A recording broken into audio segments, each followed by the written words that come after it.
بسم اللہ الرحمن الرحیم۔ السلام علیکم، میں ہوں ڈاکٹر ناہید عالم۔ آپ دیکھ رہے ہیں میرا YouTube channel doctor Nahid Alam's medical and gynae guide. آج ہم بات کریں گے ہائی بلڈ پریشر پر، یعنی بلند فشار خون۔ اسے ہائپر ٹینشن بھی کہا جاتا ہے۔ آئیے پہلے سمجھنے کی کوشش کرتے ہیں کہ بلڈ پریشر ہے کیا۔ دل کی ہر دھڑکن کے ساتھ دل کے بائیں جانب سے خون شریانوں کے ذریعے جسم کے ہر حصے کو پہنچایا جاتا ہے۔ اس لیے شریانوں میں سے اس بہاؤ کے لیے خون کو کچھ نہ کچھ حد تک پریشر چاہیے ہوتا ہے۔ اس کو سسٹولک بلڈ پریشر کہا جاتا ہے اور یہ عموماً 120 ملی میٹر مرکری تک ہوتا ہے۔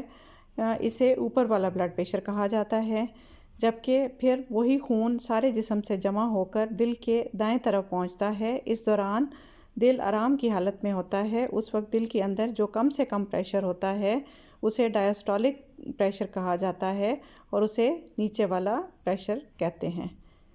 یہ تقریباً 80 ملی میٹر مرکری تک ہوتا ہے۔ اس طرح نارمل بلڈ پریشر عموماً 120/80 ہوتا ہے۔ 95% کیسز میں بلڈ پریشر زیادہ ہونے کی کوئی وجہ سامنے نہیں آتی اور اسے اسینشل ہائپر ٹینشن کہا جاتا ہے۔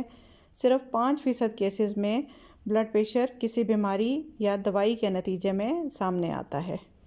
اب بات کرتے ہیں کون سے عوامل بلڈ پریشر پر اثر انداز ہوتے ہیں۔ نمبر 1، عمر۔ بڑھتی ہوئی عمر کے ساتھ بلڈ پریشر بھی بڑھتا جاتا ہے، کیونکہ عمر کے بڑھنے کے ساتھ ساتھ ہماری شریانوں میں بھی لچک یعنی الاسٹیسٹی کم ہوتی جاتی ہے، جو کہ روٹین میں کافی لچکدار ہوتی ہیں۔ لچک یعنی الاسٹیسٹی کم ہونے کی وجہ سے وہ سخت ہو جاتی ہیں اور تنگ ہو جاتی ہیں، اس لیے وہاں سے جب خون گزرتا ہے تو وہ پریشر سے گزرتا ہے۔ آہستہ آہستہ وقت کے ساتھ اس لیے بلڈ پریشر بڑھتا جاتا ہے۔ یہی وجہ ہے کہ کبھی کبھار واک اور دوائی کے استعمال کے باوجود بھی بلڈ پریشر کم نہیں ہو رہا ہوتا۔ نمبر 2، واک یا ایکسرسائز کی کمی۔ واک یا ایکسرسائز نہ کرنے کی صورت میں ہمارا وزن بڑھ جاتا ہے اور اس کے نتیجے میں بلڈ پریشر بھی بڑھنا شروع ہو جاتا ہے۔ نمبر 3، نمک۔ زیادہ نمک کے استعمال سے بھی بلڈ پریشر بڑھتا ہے، اس لیے کھانوں میں نمک کا استعمال کم سے کم ہونا چاہیے، مگر کچھ لوگ بلڈ پریشر کا سنتے ہی بالکل نمک چھوڑ دیتے ہیں، جو کہ بالکل ایک غلط طریقہ ہے، کیونکہ ہمارے جسم میں نمکیات کی بھی ضرورت ہوتی ہے۔ اور ویسے بھی بلڈ پریشر ایک دائمی مرض ہے جو وقت کے ساتھ بڑھتا ہے، اس لیے کوئی بھی کھانے میں ساری زندگی کے لیے بالکل نمک نہیں چھوڑ سکتا۔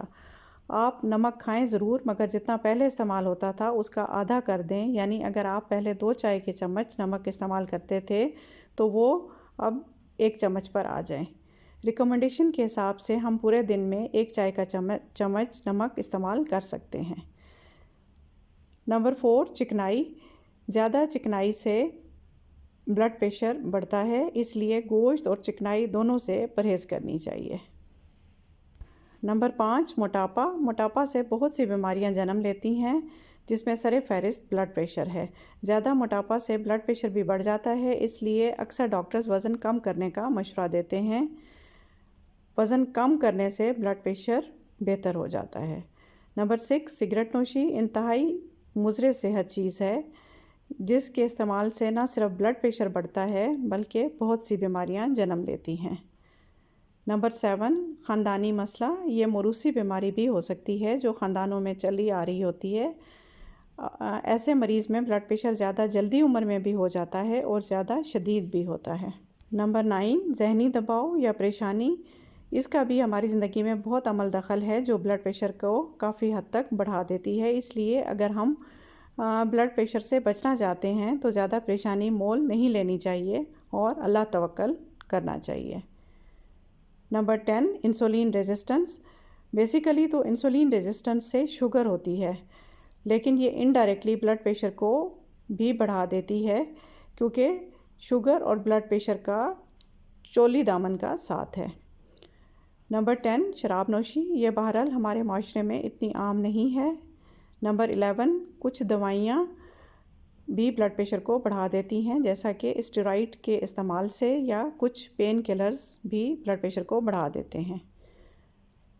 اگلی ویڈیو میں ہم بلڈ پریشر کی پیچیدگیوں، خوراک اور علامات پر بات کریں گے انشاءاللہ. دیکھتے رہیے گا تاکہ آپ سے ویڈیو مس نہ ہو جائے. اجازت دیجیے. اللہ نگہبان.